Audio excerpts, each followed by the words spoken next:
Hello dear student, welcome again in the class of biology. We are discussing about chapter number 12, human health and diseases. If we are talking about human health, we already discussed about the causes of diseases, pathogens, classification of diseases, okay, and mode of transmission and stage of communicable diseases. Today's lecture we are discussing about our new topic or today's topic, and our today's topic, that is disease caused by protozoans. What we discuss? Disease caused by protozoans. Okay, so let's start the chapter. So we are starting our chapter, that is disease caused by protozoan. If we talking about the disease, the first disease which we discussed, that is malaria. Okay, malaria is a disease that caused by protozoa. Okay, generally the disease is known as mankind of the century, but the causes of disease was unknown. People thought that the air was the agent causing it. It is a seasonal disease, usually occur from the August to November. Malaria itself means foul air. Okay, पहले क्या था, ये जो disease है लोग बहुत सालों से इस बीमारी के बारे में जानते हैं, पर वो ये नहीं जानते थे कि बीमारी कैसे फैलती है. उनका ये मानना था कि ये जो डिसीज है ये किसके थ्रू फैलती है, ये हवा के द्वारा फैलती है. ओके, और ये सीजनल बीमारी है जो अगस्त से नवंबर के बीच में ही क्या करती है, कॉज करती है, ऐसा लोगों का मानना था. अगर हम बात करें कि इसके कौन सा पॉजिटिव ऑर्गेनिज्म होता है, पॉजिटिव बाद में इसके ऊपर स्टडी करी गई. स्टडी के थ्रू पता लगाया गया कि ये एक ऑर्गेनिज्म है जिसके थ्रू क्या बोलती है, बीमारी जो होती है वो फैलती है. ये पॉजिटिव ऑर्गेनिज्म कौन था? ये पॉजिटिव ऑर्गेनिज्म था प्लाज्मोडियम. प्लाज्मोडियम क्या है? एक प्रोटोजोआ है जो मलेरिया डिसीज को फैलाने का काम करता है. प्लाज्मोडियम, ठीक है. प्लाज्मोडियम एक प्रोटोजोआ होता है जो कि इस बीमारी को, मतलब मलेरिया जो होती है उसको फैलाने का काम करता है. क्या होता है? ये एक तरीके का इंटरसेल्यूलर पैरासाइट होता है. इंटरसेल्यूलर पैरासाइट होता है. इंटरसेल्यूलर कहाँ का? ब्लड का पैरासाइट होता है जो हमारी आरबीसी सेल है ना, लीवर सेल और एलिमेंट्री कैनाल और सलाइवा ग्लैंड ऑफ मॉस्किटो, इतनी जगहों पे ये प्रेजेंट होता है. कहाँ पे रहता है? It leave in RBC cell of liver, in alimentary canal and salivary gland of mosquito. ठीक है, यहाँ पे ये देखने को मिलता है. कौन देखने को मिलता है? जनरली हम बात करें तो प्लाज्मोडियम पैरासाइट जो होता है वो देखने को मिलता है. इसके अंदर एक चीज जो देखने को मिलती है, प्लाज्मोडियम जो होती है इसके अंदर जनरली क्या होता है, प्लाज्मोडियम दो होस्ट होते हैं ना, और ये हमेशा किसके थ्रू फैलता है? ये फैलता है फीमेल, ये स्प्रेड आउट होता है female Anopheles mosquito. Female Anopheles mosquito सिर्फ यही कैपेबल होते हैं किसको? ये बीमारी को, दैट मीन्स मलेरिया को कॉज करने के लिए. इनकी लाइफ साइकिल जो थी उसकी सबसे पहले स्टडी जो थी, फर्स्ट स्टडी किसने करी थी? इसकी सबसे पहले स्टडी करी थी सर रोनाल्ड रोज ने. रोनाल्ड रोज फर्स्ट साइंटिस्ट थे जिन्होंने क्या करा था, इसकी लाइफ साइकिल की स्टडी करी थी. इसके लिए इनको नोबेल प्राइज मिला था 1902 के अंदर, है ना. पर इस पैरासाइट को किसने डिस्कवर किया था? फ्रेंच के एक सर्जन थे लेवरन, जिन्होंने 1980s में ही इसके बारे में क्या कर लिया था, पता कर लिया था। अगर हम बात करें तो different type of viruses, different type के वायरस जो होते हैं वो देखने को मिलते हैं, सॉरी टाइप ऑफ मलेरिया जो होता है वो देखने को मिलता है। मलेरिया के भी टाइप होते हैं, राइट, है ना, मलेरिया के भी टाइप्स देखने को मिलते हैं। सबसे पहला जो है, सबसे पहले की अगर हम बात करें तो इंक्यूबेशन पीरियड के बेसिस पे इनकी स्पीशीज को अलग अलग उसके अंदर डिवाइड कर रखा है। सबसे पहला जो होता है वो होता है प्लाज्मोडियम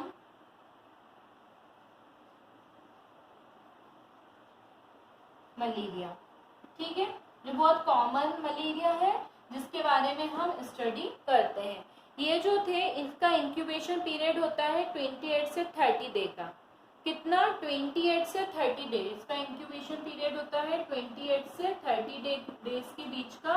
और इसमें क्या देखने को मिलता है, एक और चीज देखने को मिलती है कि इसके अंदर 72 हर एक एवरी 72 आवर में फीवर जो होता है वो रीअटैक करता है, या फिर बार बार फीवर जो होता है इतने समय में रिपीट होता है। नेक्स्ट जो होता है वो होता है पी, मतलब वही प्लाज्मोडियम वाइवेक्स। अगर हम इसकी बात करते हैं प्लाज्मोडियम वाइवेक्स की, तो इसका इंक्यूबेशन पीरियड होता है 13 to 15 डेज, है ना, 13 से 15 दिन का इनका इंक्यूबेशन पीरियड होता है। इसमें डेथ रेट कैसी, बहुत ज़्यादा कम है, और इसमें 48 आवर में क्या होता है, फीवर जो होता है वो रिपीट होता है। थर्ड टाइप का अगर हम बात करते हैं तो वो होता है प्लाज्मोडियम फेल्सीफेरम। ये जो होता है इसका इंक्यूबेशन पीरियड होता है 8 से 12 डेज का। कितना होता है, 8 से 12 डेज का इसका इंक्यूबेशन पीरियड देखने को मिलता है। और इसमें क्या होता है, हर 36 घंटे में फीवर आता है, और इसमें इसका डेथ रेट कैसा है, बहुत ज़्यादा हाई है। इसके बाद लास्ट जो होता है वो fourth, that is P oval. P oval जो है ये इसका इंक्यूबेशन पीरियड होता है 10 to 17 डेज, है ना। और ये जो होता है इस पीरियड के बाद क्या होता है, हर 48 आवर में फीवर जो होता है रिपीट होता है। ये 4 टाइप के मलेरिया, मतलब मलेरियल पैरासाइट होते हैं जो डिफरेंट टाइप के मलेरिया जो होते हैं कॉज करते हैं। अब इनके सिम्टम्स कैसे होते हैं उनके बारे में हम डिस्कस करेंगे। What we discuss, we are discussing about the symptoms.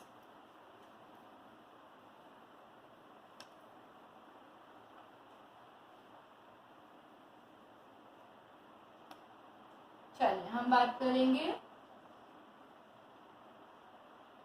Symptoms के बारे में। क्या सिम्टम्स होते हैं, आप लोग सब जानते हैं मलेरिया में क्या सिम्टम्स होते हैं, क्योंकि मेनली 90% जो पॉपुलेशन है और 95% पॉपुलेशन जो है वो इस डिसीज से सफ़र करती है। टेम्परेचर हाई रहना, बॉडी में शिवरिंग होना, है ना, ठीक है, सिर दर्द होना, नौशिया होना, स्वेटिंग आना, टेम्परेचर फॉल होना, ये सारे क्या होते हैं, कॉमन सिम्टम्स होते हैं किसके, मलेरिया के। अगर हम लाइफ साइकिल की बात करते हैं तो लाइफ साइकिल क्या होती है मलेरिया की। अगर हम लाइफ साइकिल की बात करते हैं तो प्लाज्मोडियम जो होता है हाईली कॉम्प्लिकेटेड लाइफ साइकिल देखने को मिलती है, और इसकी लाइफ साइकिल 2 होस्ट में कंप्लीट होती है। एक होते हैं मेल यानी ह्यूमंस, और दूसरा होता है मॉस्क्यूटोज के अंदर। इन 2 के अंदर इनकी लाइफ साइकिल क्या होती है देखने को मिलती है ना। इसका वेक्टर कौन होता है, इसका वेक्टर होता है फीमेल एनाफिलिस मॉस्क्यूटो। मैं ऑलरेडी बता चुकी हूँ कि इसका वेक्टर कौन होता है, फीमेल एनाफिलिस मॉस्क्यूटो जो होता है वो इसका वेक्टर होता है, जो इसको क्या होता है ले जाने का काम करता है। इसका प्राइमरी होस्ट होता है ह्यूमन, है ना, इसका प्राइमरी होस्ट जो होता है वो होता है मेल, है ना। और पैरासाइट जो होते हैं एमोइडल स्टेज में आरबीसी में जाते हैं और गैमेटोसाइट्स की प्रोसेस करते हैं, और जैसे ही फीमेल एनाफिलिस फीड करती है ह्यूमन ब्लड को, ये गैमेटोसाइट एंटर कर जाते हैं मॉस्क्यूटो के स्टमक में और डेवलप करते हैं। और उसके बाद क्या होता है, फ्यूजन होता है गैमेट जाइगोट का, और उसके बाद ये क्या होती है, इनकी सिस्ट बनती है, और ये सिस्ट एंटर करती है स्टमच बॉल में, और ये सिस्ट प्रोड्यूस करती है स्पोरोसाइट, और ये स्पोरोसाइट पहुंच जाते हैं मॉस्किटो के सलाइवा में, और जब फीमेल मॉस्किटो एनाफिलिस मॉस्किटो हमें बाइट करती है हेल्दी ह्यूमन के अंदर ट्रांसफर होके, और क्या करते हैं, ये डिसीज को फैलाने का काम करते हैं। ठीक है, अगर हम बात करते हैं ट्रीटमेंट की, तो ट्रीटमेंट कैसे देखने को मिलता है, किसकी बात कर रहे हैं हम, मलेरिया की बात कर रहे हैं। मलेरिया का ट्रीटमेंट कैसे देखने को मिलता है, डायग्नोसिस जो मलेरिया होता है उसको ब्लड टेस्ट के थ्रू पता लगाया जाता है, और ड्रग्स एम्प्लॉयमेंट के थ्रू इसका ट्रीटमेंट किया जाता है। इसकी बहुत कॉमन जो दवाई है वो है क्यूनिन। क्यूनिन इसकी बहुत कॉमन दवाई है। इसके अलावा क्यूनिन है ना, इसके अलावा पेंटाक्यूनिन, ये सब इसकी कुछ कॉमन क्या है मेडिसिन देखने को मिलती है, जिसके थ्रू क्या किया जाता है, ये फीवर को ट्रीटमेंट किया जाता है। इसके अलावा मेपाक्रीन, एर्बिरीन है ना, इसके अलावा प्लाज्मोक्यूनिन, पेंटाक्यूनिन, रेजोसिन, ये सारी भी कुछ और मेडिसिन है जो मलेरिया के ट्रीटमेंट में प्रिस्क्राइब करी जाती है। अब हम इससे बच कैसे सकते हैं, ऑब्वियसली ये किससे, मॉस्किटो से फैलता है, तो हम मॉस्किटो क्लीनिंग करा के, घर में नेट्स लगा के, जो हमारे घर के आसपास अननीडेड वाटर फील्ड रहता है उसकी क्लीनिंग करवा के, है ना, वेंटिलेशन को कवर करा के, विंडोज को कवर करा के, इसके अलावा रिप्लिकेंट, एंटी मॉस्किटो क्रीम, इन सब का यूज करके, ब्रीडिंग जो होता है उसकी ब्रीडिंग प्लेसेस को डिस्ट्रॉय करके, डीडीसी इंसेक्टिसाइड का यूज करके, इन सब चीज़ों के थ्रू हम इन सब से क्या कर सकते हैं, बच सकते हैं। किससे, मलेरिया के जो मच्छर होते हैं उनको जनरेट होने से, मतलब फीमेल एनाफिलिस मॉस्किटो को जनरेट होने से हम रोक सकते हैं, और इस डिसीज से हम क्या कर सकते हैं, बच सकते हैं। ठीक है, इसके बाद नेक्स्ट जो प्रोटोजोन डिसीज है दैट इज अमीबोसाइस। अगर अमीबोसाइस की अगर हम बात करते हैं तो ये जो होती है बहुत कॉमन डिसीज होती है जो प्रोटोजोआ से होती है, और किसके थ्रू फैलती है अगर हम बात करें तो एंटी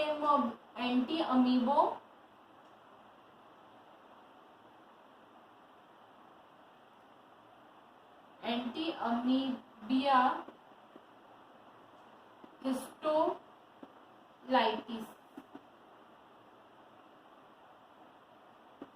ये वो प्रोटोजोआ होता है जिसके थ्रू ये डिसीज कॉज होती है। प्री प्रोटोजोआ पैरासाइट फाउंड होता है हमारी अपर पार्ट, लार्ज इंटेस्टाइन के अपर पार्ट में देखने को मिलता है।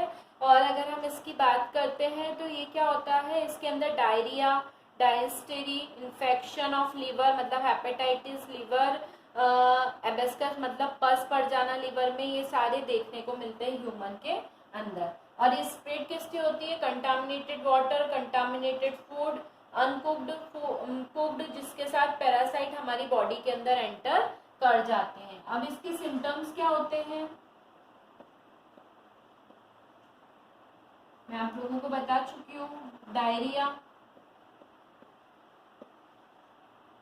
है ना, इसके अलावा अगर हम बात करें तो dysentery with mucus and blood.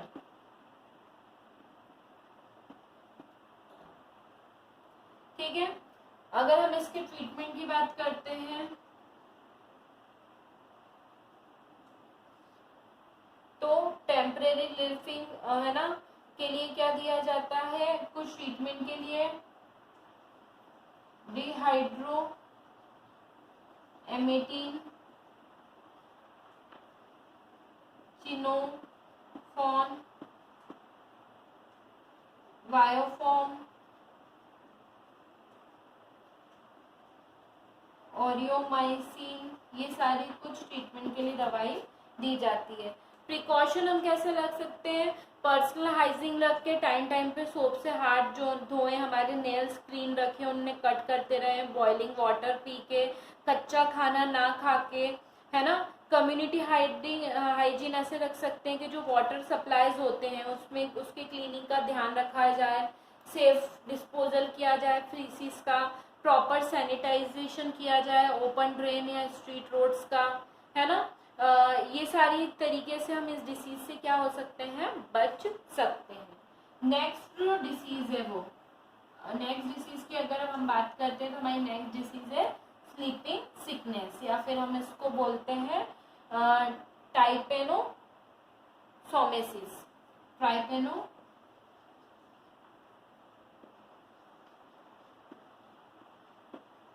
ट्राइपेनोसोमेसिस, है ना। इसको एक और नाम से जाना जाता है स्लीपिंग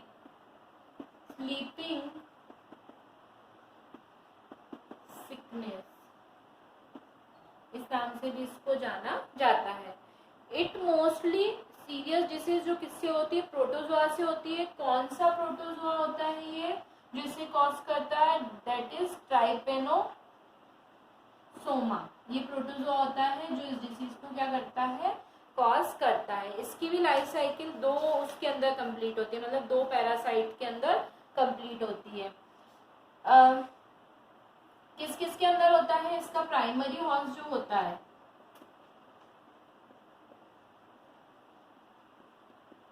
वो मेन होता है, और इसका सेकेंडरी हॉस्ट जो होता है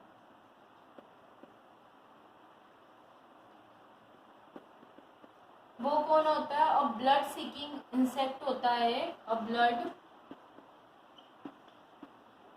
sucking insect that is Tessa. ये एक इंसेक्ट होता है टीसा, जिसके थ्रू ये डिसीज जो होती है क्या होती है, स्प्रेड आउट होने का काम करती है। अगर हम स्लीपिंग सिकनेस की बात करते हैं तो जनरली कैसी होती है, ये अलग अलग तरीके से कॉज होती है, अलग अलग एजेंट होते हैं और अलग अलग वायरसेस होते हैं, उनके थ्रू देखने को मिलता है। अगर हम इसकी बात करते हैं तो इसके अंदर क्या होता है, ये जो डिसीज होती है इसके अंदर हाई फीवर होता है ना। इसके अलावा हमारे लिम्फ जो होते हैं, स्वेलिंग आ जाती है हमारे नेक रीजन में। सेरेब्रल फ्लूइड जो होता है ना, it cause anaemia, weakness, unconsciousness, death, ये सारी चीजों को ये क्या करता है, कॉज करने का काम करता है। कौन, हमारी प्रोटोजोआ ट्राइपेनोसोमा जो स्लीपिंग सिकनेस डिसीज को कॉज करता है। और इसी के साथ हमारी डिसीज कॉज्ड बाय प्रोटोजोन्स जो होती हैं टॉपिक फिनिश होता है। नेक्स्ट लेक्चर में we are discussing about disease cause by helminthes. Okay, till then student, have a nice day. Goodbye.